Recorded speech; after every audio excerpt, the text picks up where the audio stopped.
이지 아나운서 혹시 한밤중에 재난 문자가 와서 좀 불편했던 기억 있지 않나요? 아유, 그럼요. 그렇다고 꺼둘 수도 없어서 좀 불편했던 기억 누구나 있으실 겁니다. 네, 그래서 정부가 재난 문자 발송 기준을 조금 강화했다고 하는데요. 확진자 발생과 기본 방역 수칙 같은 내용은 재난 문자로 발송하지 못하게 했습니다. 이를 놓고 시민들의 반응이 엇갈리고 있습니다. 이다혜 기자가 시민들의 목소리를 직접 들어봤습니다. 문자를 계속 보내줄 때는 어느 지역에 나타나면 그걸 좀 조심을 해서 그 동네 더 조심할 것 같은데 아예 모르잖아 내가 이제. 문자가 너무 많이 왔던 것 같아서 오히려 조금 저는 좀 줄었으면 좋겠다 생각을 했었는데 뭐 정말 중요한 게 아니라면. 확진자 발생, 격리 중 확진으로 이동 동선은 없습니다. 개인 방역 수칙 준수 당부, 마스크 착용, 손 씻기. 코로나19 확진자 발생 현황을 즉각적으로 알려주던 재난 문자. 지역에 확진자가 나오면 경각심을 갖게 하고 접촉자를 특정하기 어려울 땐 역학조사에 활용되기도 했습니다. 누구나 알고 있는 방역수칙 같은 허무한 내용이 시도 때도 없이 날아올 땐 공해로 여기는 시각도 있었습니다.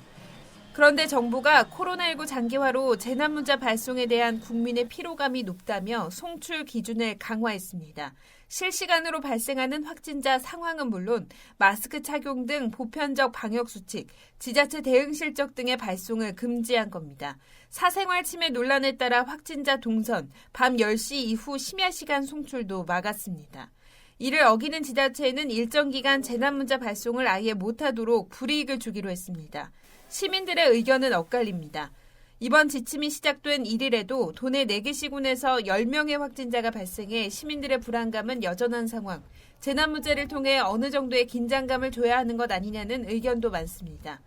안 온다고 하니까 마치 확진자가 안 나온 것처럼 느껴지잖아요. 그리고 어르신들은 그런 홈페이지 들어가서 일일이 확인하는 게 쉽지 않잖아요. 그렇기 때문에 그거 보면 좀 조심도 하고 그런데 그걸 좀 문자를 해줬으면 좋겠어요.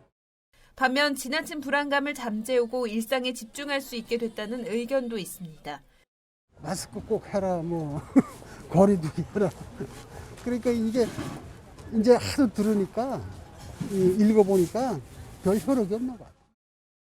지자체 SNS와 맘카페 등에는 확진자 발생 문자 발송을 요구하는 댓글이 줄을 잇고 있습니다. 지자체들은 재난문자 대신 SNS와 홈페이지 등을 통해 관련 정보 제공에 힘을 쓰기로 했습니다. 또 오프라인 전광판이나 언론을 통한 홍보에 주력하겠다는 방침입니다. 헬로티비 뉴스 이다혜입니다.